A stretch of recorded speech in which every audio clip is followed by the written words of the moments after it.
آنے کی اور بیٹھنے کی سعادت حاصل ہوئی۔ میرا ایمان ہے کہ جس طرح ہمارے اسلاف نے فرمایا ہے کہ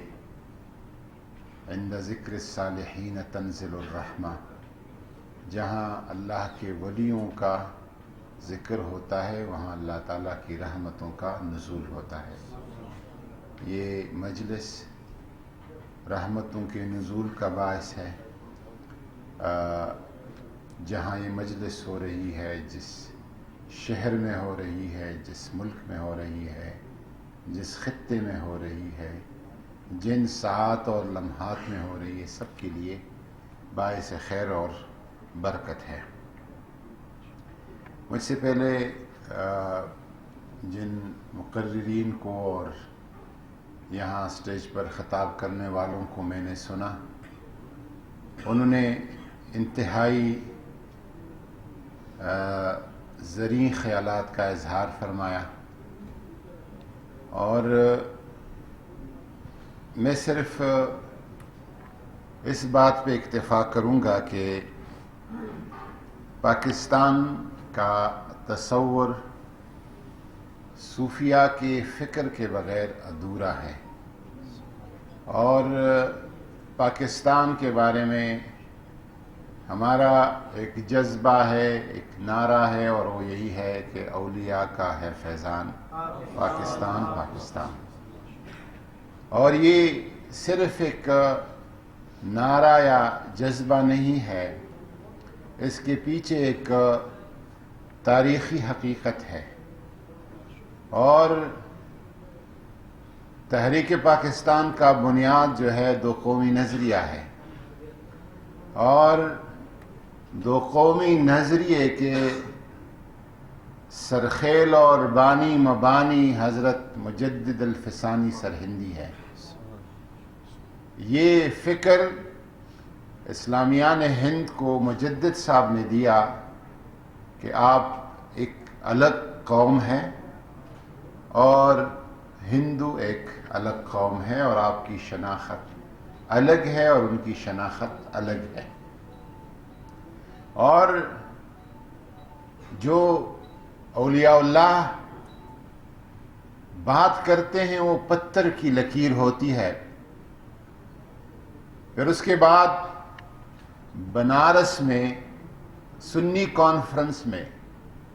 تمام بر صغیر پاک و ہند کے علماء و مشائخ نے ببانگ دہل یہ اعلان کیا کہ اگر قائد اعظم محمد علی جناح اور اس کا ٹیم پاکستان مسلم لیگ قیام پاکستان کے نعرے سے دستبردار ہوتی ہے تو بنارس کے کانفرنس کے صوفیاء دستبردار نہیں ہوں گے، اور اس نے مجدد کے اس نظریے اور سوچ کو ثابت کیا۔ اور آج ہندوستان کے جو حالات ہیں، جہاں مسلمانوں کے ساتھ ظلم، بربریت، ریاستی جبر کا انتہا دیکھنے کو مل رہا ہے، تو آج میرا یقین مجدد کی اس سوچ اور فکر پر اور پختہ ہو گیا ہے، اور انہیں جو نظریہ دیا، جو سوچ دیا، اور جس کو قائد اعظم محمد علی جناح نے پاکستان کی تحریک کی شکل میں یہ کارنامہ سر انجام دیا، تو میں سمجھتا ہوں کہ ان لوگوں کا خیال ٹھیک تھا، اور ان کے ساتھ دینے والوں کی سیاست جو تھی اس کی درست سمت تھی، وہ غلط سمت میں نہیں تھی۔ مجھے آج پاکستان کے وجود پر اور یقین جو ہے مستحکم ہو رہا ہے جب ہندوستان میں مسلمانوں کی حالت زار کو ہم دیکھتے ہیں۔ جو وکی شریف کا اور وکی شریف کا جہاں سے نسبت ہے، یہاں کا جو تصوف ہے، یہ تصوف وہ تصوف ہے جو قرآن اور سنت کا معمور اور قرآن و سنت کا خلاصہ اور مغز اور نچوڑ تصوف ہے۔ یہ کوئی من گڑت اپنے آپ سے بنایا گیا تصوف نہیں ہے، جو تصوف کے نام پہ جو بھی کرو وہ ٹھیک ہے، نہیں۔ سیدنا شیخ عبد القادر جیلانی رضی اللہ تعالیٰ عنہ نے اپنے مریدوں کو کہا تھا وَجَعَلِ الْكِتَابَ وَالسُّنَّةَ جَنَاحَيْكَ وَطُرْ بِهِمَا إِلَى اللَّهِ، میری مریدوں، قرآن اور سنت کو اپنے دو پر بناؤ، دو بازو بناؤ، وَطُرْ بِهِمَا إِلَى اللَّهِ، اور اللہ کی طرف جو آپ کی پرواز ہے اس کے ذریعے سے، قرآن و سنت کے ذریعے سے وہ پرواز کر لو۔ یہی تصوف، یہی طریقت، یہی سلوک، یہی پیری مریدی جو بکی شریف جس کی طرف آپ کو اور ہم کو بلاتی ہے۔ میں ایک گزارش کروں گا اور پھر اجازت لے لوں گا، اور تصوف جس چیز کی طرف ہمیں بلاتا ہے، افکار صوفیہ جس بات کی طرف ہمیں بلاتی ہے، وہ ہے عظیم انسانی اخلاق۔ انسانیت اور انسانی اخلاق کے بغیر تصوف کا جو تصور اور سوچ اور خیال ہے وہ مفقود ہے۔ کسی سے پوچھا گیا کہ تصوف کیا ہے، تو اس نے فرمایا، اس صوفی نے، کہ التصوف کلہ اخلاق، تصوف تمام تر اخلاق، عمدہ اخلاق کا نام ہے۔ فمن تفوق علیک بالاخلاق فقد تفوق علیک بالتصوف، جو اخلاق میں آپ سے عالی مرتبہ پر ہے وہ تصوف میں بھی آپ سے عالی مرتبہ پر ہے۔ تصوف مرتبہ صرف جبہ، دستار، کسی مخصوص لباس، بڑی داڑھی، 500 یا 1000 تسبیح، اس کا نام نہیں ہے۔ تصوف اعلیٰ ترین اخلاق کا نام ہے۔ جس کے ساتھ اعلیٰ ترین اخلاق تھے وہ کامل اور مکمل صوفی ہے۔ ہمیں اپنی خانقاہی نظام میں، اور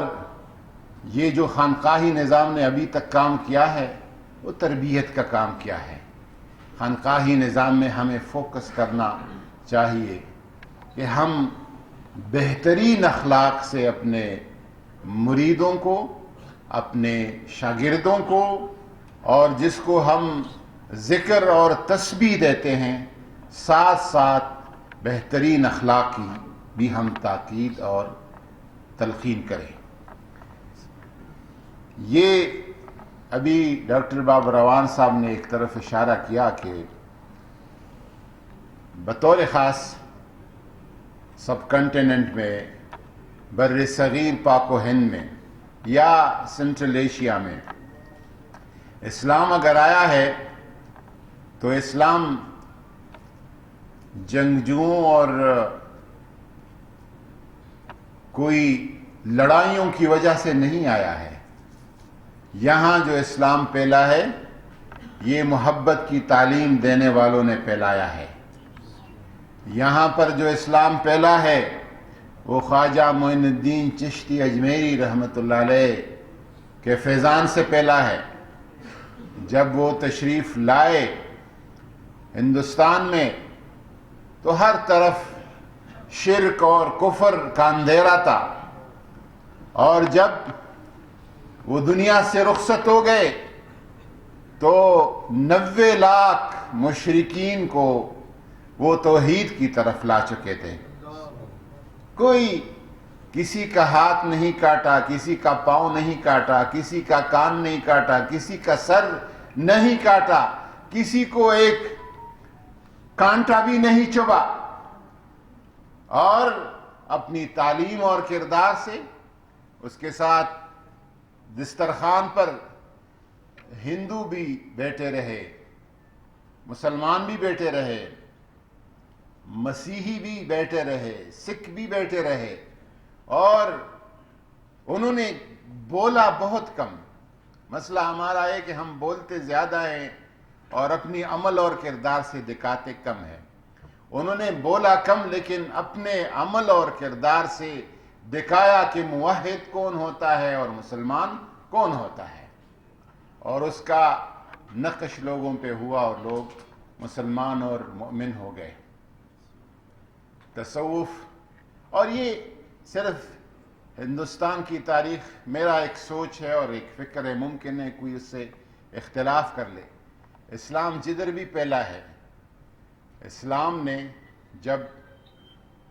وہ مصر کی طرف گیا ہے یا ہندوستان کی طرف آ گیا ہے یا روم کی طرف گیا ہے یا عراق اور ایران کی طرف گیا ہے، تو اسلام نے وہاں کی جو مخصوص علاقائی ثقافت کے رنگ ہے اس کو کبھی نہیں چھیڑا۔ مصریوں کو کہا آپ کا ہزاروں سال کا مصری ثقافت ہے، اس ثقافت کو اپناتے رہیے، لیکن آپ کے ثقافت میں توحید اور رسالت اور یوم روز آخرت کا تصور ہونا چاہیے۔ ان کی عقیدے جو بنیاد ہوتا ہے عقیدہ کے اصلاح کر دی، اور عقیدہ کے ساتھ ساتھ ان کی ثقافت جو تھی، ان کا جو ماحول تھا، وہ خود بخود بہتر ہوتا رہا۔ کبھی اسلام نے مقامی ثقافت کے ساتھ تصادم اور کنفرنٹیشن کا رستہ نہیں اپنایا، اور اسی طرح اسلام کا جو یہ تیزتر پھیلاؤ ہے یہ ممکن ہو سکا۔ اب بھی ہمیں اس ملک میں، وطن عزیز میں، جس جذبے کی ضرورت ہے وہ بطور خاص یہاں جو علماء اور فضلاء تشریف فرما ہیں، جو تکفیر اور تفسیق اور تفجیر کا جو مہم ہے، فلانا کافر ہے، فلانا فاسق ہے، فلانا فاجر ہے، یہ جو ہم فتووں کی ہم نے فیکٹریاں بنائے رکھی ہے، اس رستے کو روکنا ہوگا، ورنہ یہ ملک میں یقین کے ساتھ آپ کو کہہ سکتا ہوں کہ اگر یہ سلسلہ جاری رہا تو بس یہ تکفیر کے یہ فتوے یہ اس ملک کے تباہی کے لیے کافی ہے۔ نہیں، رسول اللہ کے منبر کا جو کام ہے وہ غیر مسلموں کو اسلام کی طرف بلانا ہے، نہ کہ اہل ایمان اور اہل قبلہ کو اسلام سے خارج کرنا ہے۔ اور اس وطن میں جتنے بھی لوگ رہتے ہیں، پاؤ جس بھی عقیدہ سے ہیں، جس بھی فکر سے ہیں، جس بھی مذہب سے ہیں، اس میں ہمارے لیے ایک جو رشتہ ہے، ایک تو ہمارا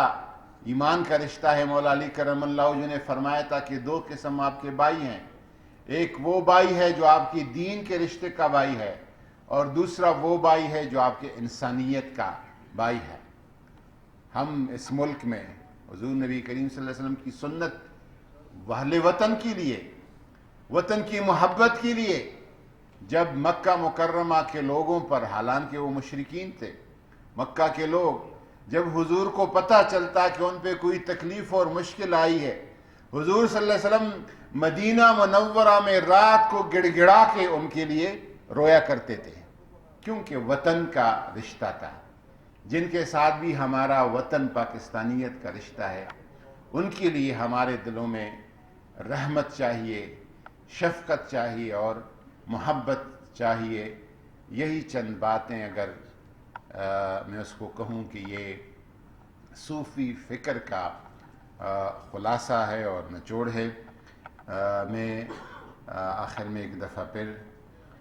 پیر صاحب کی علمی کاوشوں کا اور بکی شریف کا جو